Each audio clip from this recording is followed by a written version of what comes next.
Now, that is still hanging because Yes. the jury is still out on that. We're really Absolutely. not sure how we're going to resolve it. But we must find a way to just, Now, I'm looking at another aspect of that. Okay. Inheritance tax. Okay. Is it not possible that we can create a tax regime that will help, number one, to look at inheritances and how that is passed on to the next generation? That's number one. Number two, if that also can help to curb, affluence or to curb, almost the corrupt elements that we have. Just those are the elements we're talking about here. The fact that they are related by common interest. Okay. So is that possible?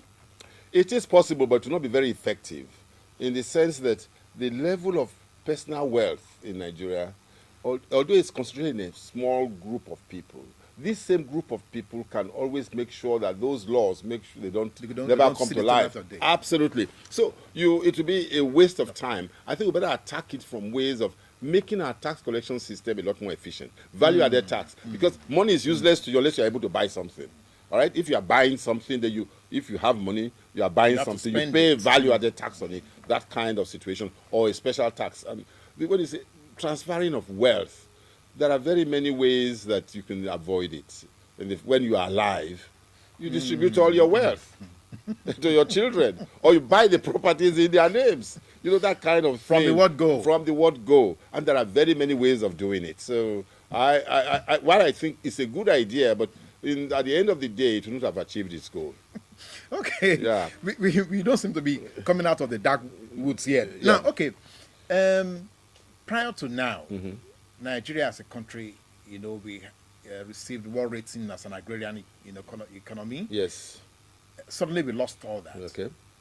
So can we ever get it back? Is it possible for us to return to the days where agriculture was the mainstay of the economy? This question is so apt, and I'm so happy about it because it is now. It's already started. One of the things that I would say is that one of the greatest things God has done for us is to put somebody like the current Minister of Agriculture there at this critical time. Because it was not brought from the political group.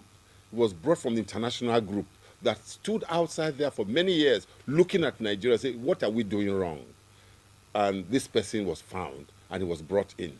And since he took charge, he addressed all those issues. It's not a perfect situation, very difficult situation, but he had the courage to be able to make those changes. Let's take the first one.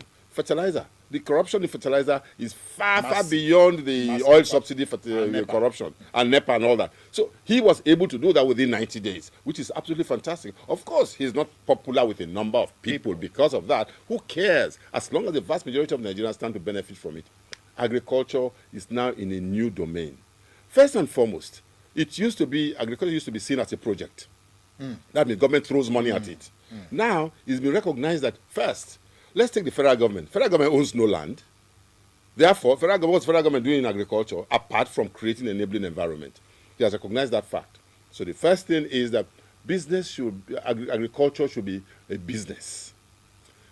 Over the years, we have come to realize that a farmer and poverty are twin brothers. Yes. The fact you say you're a farmer means that you're poor. Yeah. Now he's out to change that. That perception or that picture? That picture and the reality.